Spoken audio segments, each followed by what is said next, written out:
Shalom. Kita bertemu kembali melalui renungan harian HKBP Resort Sutoyo hari ini Selasa 14 November 2023. Kita berdoa. Damai sejahtera yang daripada Allah Bapa yang melampaui segala akal adalah kiranya menyertai hati dan pikiranmu di dalam Kristus Yesus Tuhan kita. Amin. Firman Tuhan menyapa kita pada hari ini, yaitu yang tertulis dalam Yakobus pasal 5 ayat 16. Karena itu hendaklah kamu saling mengaku dosamu dan saling mendoakan, supaya kamu sembuh. Doa orang yang benar, bila dengan yakin didoakan, sangat besar kuasanya. Dalam bahasa Batak, atong masih topotadu sama hamu dohot masih tangyangan asameluk pamu. Namar gugu situ tudo tangyang ni partigor molo dihaburjuhon. Saudara yang terkasih dalam nama Tuhan Yesus Kristus, surat Yakobus ini ditujukan kepada orang percaya dari 12 suku bangsa Israel yang berada di perantauan. Kehidupan di perantauan tentu tidak baik-baik saja. Banyak pergumulan dan pencobaan yang mereka alami. Pencobaan yang terjadi, Yakobus ingatkan, biarlah itu sebagai ujian dalam hidup. Karena mereka yang telah diuji atau melalui ujian akan dapat lulus dan tahan uji membangun ketekunan dalam iman. Pasal 1 ayat 1-4.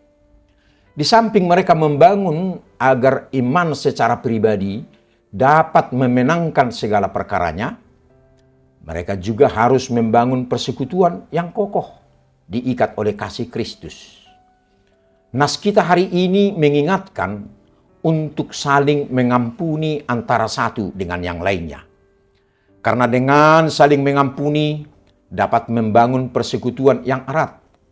Satu hal yang harus disadari dalam hidup dengan sesama, tidak ada kehidupan yang tidak saling bergesekan.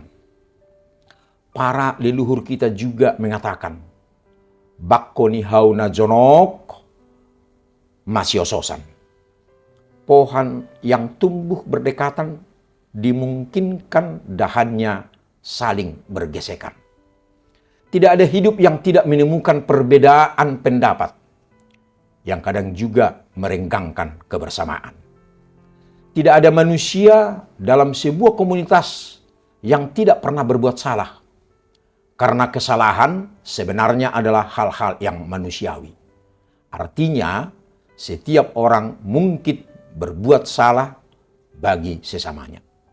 Disinilah peranan iman Kristen agar membangun pengampunan bagi sesama, karena Kristus juga telah mengampuni dan menebus dosa kita. Yesus juga mengajar kita dalam doa Bapa kami untuk saling mengampuni. Dikatakan, dan ampunilah kami akan kesalahan kami, seperti kami juga mengampuni orang yang bersalah kepada kami. Di samping itu, agar terbangun yang saling mendoakan, agar orang di sekitar kita juga mengalami penguatan dalam menjalani setiap langkah kehidupan kita. Saudara yang terkasih dalam nama Tuhan Yesus Kristus, seorang bijak bernama Edwin Harvey mengatakan, satu hari tanpa doa adalah satu hari tanpa berkat. Suatu kehidupan tanpa doa adalah suatu kehidupan tanpa kuasa Tuhan.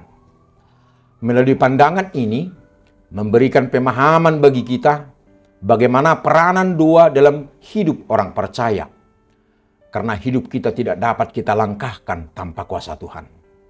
Martin Luther juga mengatakan doa adalah nafas hidup orang percaya. Ibarat kita bernapas hampir setiap detiknya.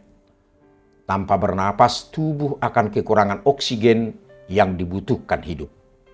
Tubuh yang tidak terpenuhi oksigen bisa lemas bahkan mati. Demikian juga dengan hidup kita.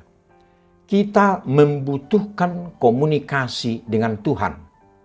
Karena doa adalah alat komunikasi kita dengan Tuhan. Ketika komunikasi terputus, maka persahabatan juga akan hilang. Ibarat kita punya sahabat yang sangat dekat, namun komunikasi terputus. Tidak tahu kabar berita apa yang terjadi. Tentu dengan sendirinya persahabatan juga terputus.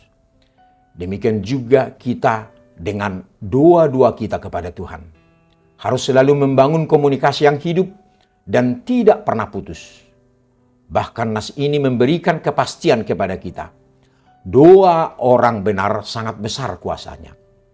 Artinya, kita harus yakin dan percaya bahwa doa kita didengar oleh Tuhan karena kita juga orang yang dikasihinya, yang ditebusnya, dan diselamatkannya.